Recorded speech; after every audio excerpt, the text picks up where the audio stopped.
This is a pine tree, or Pinus strobus. It's a softwood. It's usually easy to ID. It's used in the timber industry for paper, construction. You can make turpentine from it. It's a conifer, which means it doesn't have leaves, it has needles. And about every 2 years, the needles will fall off and new needles will grow in its place.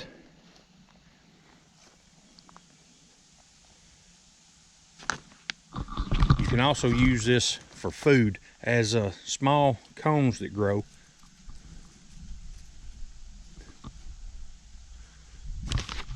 And when they're young, they can be eaten raw. The inner bark can be cut off like bacon or thin slivers and eaten raw, roasted, or fried. If you let it dry and grind it into a fine powder, you can add this powder to soups, breads, or other recipes, and you can also eat pine nuts. There's a pine cone, and they will get pine nuts certain times of the year, and you open them up and you can eat the nuts out of the pine cone. For medicine, you can use the sap as a glue and in first aid. It's a natural antibacterial and can be applied to wounds either as a productive covering or to help glue them shut. It helps rheumatism, scurvy, all chest affections, tonsils, laryngitis, and the croup. The heat resin is used as a dressing to draw embedded splinters or to bring boils to a head, sores, cuts, swelling, and insect bite. The hot resin can be spread on a hot cloth and applied as you would a mustard paste for treating pneumonia, sciatic pain, and any general muscular soreness.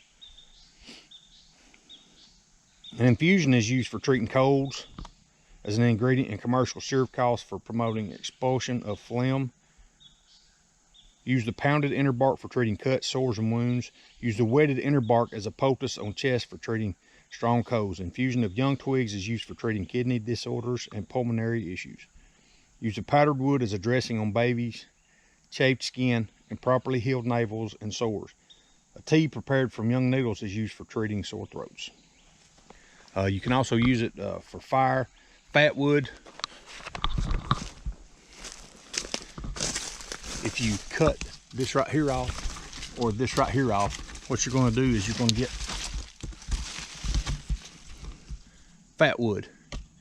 It's where the resin, when a limb is cut off or broke, the resin goes back to try to help the tree heal so it doesn't die, and all the sap just stays in this right here, this area, and you cut it off and you can smell it. It has a turpentine smell, and it's good for starting fires. You can shave it into feather sticks or scrape it and hit it with a ferro rod, and it will burn almost like a candle.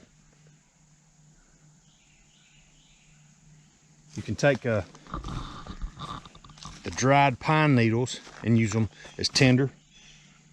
And I have made a bow drill kit from a pine. Now, it had to be dried out for a while, but you can also use them for bow drill kits. You also use the pine needles to make baskets from. You would want to have the needles a little bit longer than this. You get about this long, and you can tie them together and twist them, and Indians used to make baskets from them. Water and soil pines are well adapted to life in cold environment and in nutrient poor soils, and it helps with soil erosion. And the part of the tree that you can harvest is the young shoots, the inner barks, and the needles for teas. And that inner bark is harvested all year round.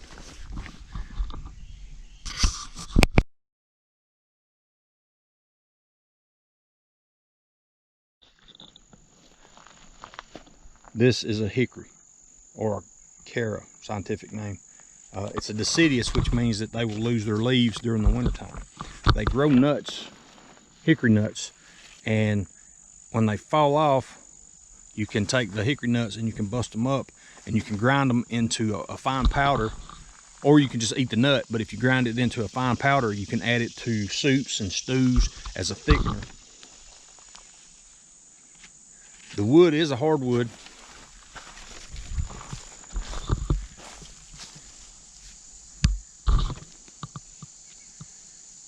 and you can make bows, axe handles, use it for firewood. You can smoke meat with it. You can make furnitures. Ash from hickories were used by settlers to make lye soap. You can use the inner bark for cordage. There's a method for slicing down the hickory limb to remove the bark and twist it to make a strong rope. You can also use the green nut husk from the hickory nuts as a dye. The Native Americans used to take nut oil mixed with bear fat and use it as an insect repellent. It grows in moderately moist to moderately dry, sandy, or loam soil, and full to partial sun. Wildlife, squirrels and feral pigs, they love to eat the hickory nuts.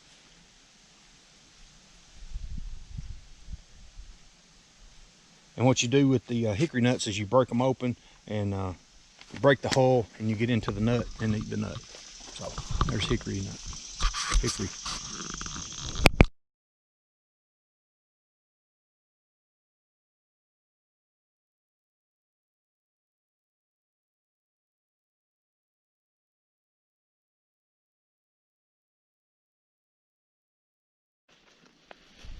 This is sassafras, or scientific name is Sassafras albidum. It's a hardwood and a medium-sized tree which can easily be identified by the 3 distinctive leaf shapes.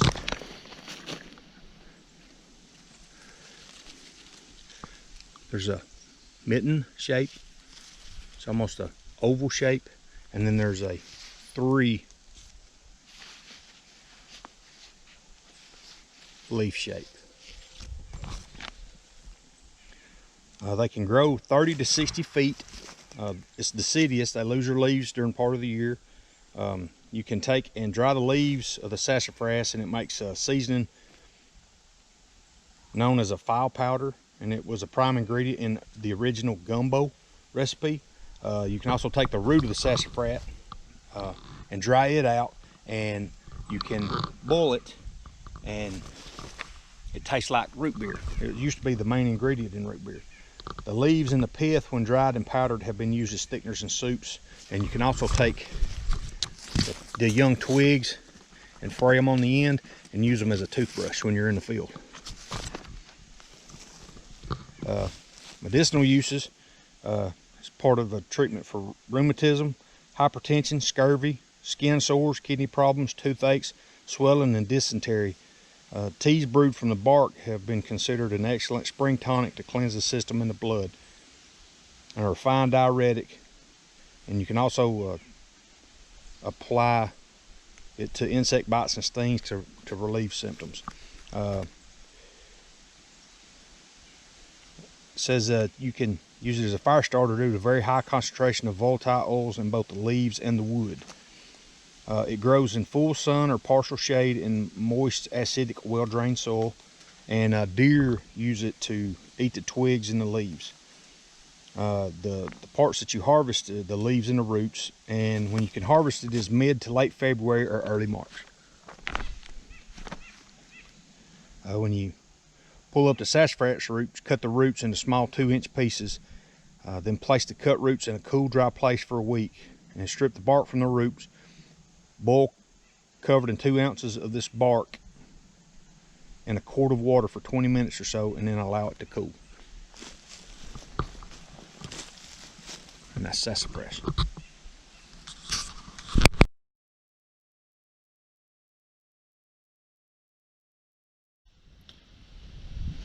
As I'm walking through the woods, I hear stuff falling all around me. It's acorns. So it was almost like this tree was telling me, I'm right here.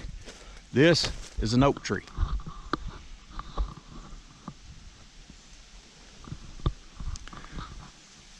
Oak tree, or the Quercus alba, is a deciduous tree which drops its leaves during the winter. They grow 70 to 80 feet over a period of about 20 years. It's a hardwood. White oaks have rounded leaf lobes instead of pointed ones like the red oaks. The wood is good for axe handles, digging sticks, and shelter framework. It's also used in construction. Two uses of the trees. The acorns are edible. If you gather up enough of these, it says midsummer, you have to leach out the tannic acid, which you boil the water out several times. It can be ground and used as flour to make acorn bread. Now, I did that one time, and it tasted a lot like peanut butter bread. They can be used as a trap bait for squirrels and other small game animals. And you can tan leather using the tannic acid found in the bark, the acorns, and wood. Medicinal, the tannic acid, which can be extracted by boiling or leaching the acorns or the inner oak barks and twigs. It's an antibacterial, and can be used as an antiseptic wash before, and have heard of it used to quell diarrhea. The oak flowers, after you dry them out, they're good for tinder bundles. And the wildlife around here will eat the acorns. So that is the oak tree.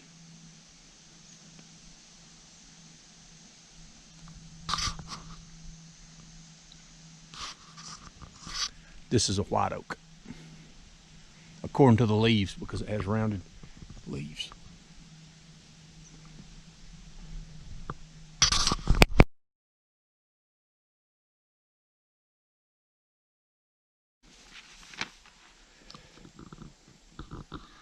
This is a tulip poplar.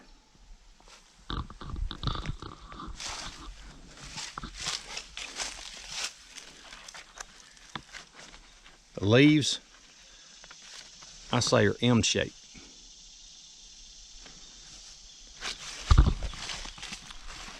Scientific name is Liriodendron tulipifera.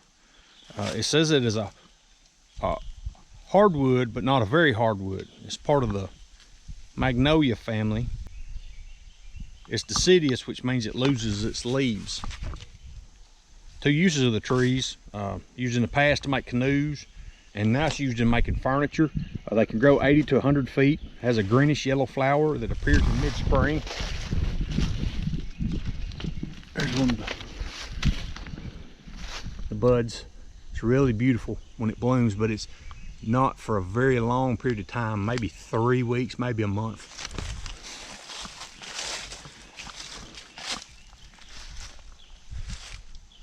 Yellow poplar is also valued as a honey tree, a source of wildlife food, and a shade tree for large areas, spoon carving, pottery paddles, and even dugout canoes. It says that the Native Americans make canoes of this tree. A medicine poultice from leaves for inflammation and sores, inner bark tea for fevers and upset stomachs. Supposedly the inner bark was chewed as an aphrodisiac for toothaches, and the colonists used it, the root and the bark, to treat malaria. Used as a tonic to induce perspiration, to treat fevers. Root, bark, and seed useful as a warmer for the body. Cough syrups from the bark. You can make containers from it. In late spring, the bark of the tulip poplar is ripe for harvesting. You make baskets, arrow quivers, and other containers can be crafted from the outer bark. I personally made a knife sheath from the outer bark, and or I should say the inner bark. It turned out really nice. You can make cordage from the inner bark. You can use this tree for your bow drill kits, and you can use it to burn the wood. Edible. Spring foraging is a sweet honey-like nectar found in the cups of tulip poplar blooms. It prefers deep, rich, moist, well-drained, acid soil of forest covers and lower mountain slopes. It's common throughout the southern United States. And deer will eat the leaves, and hummingbirds are attracted to the nectar source in the late spring to early summer.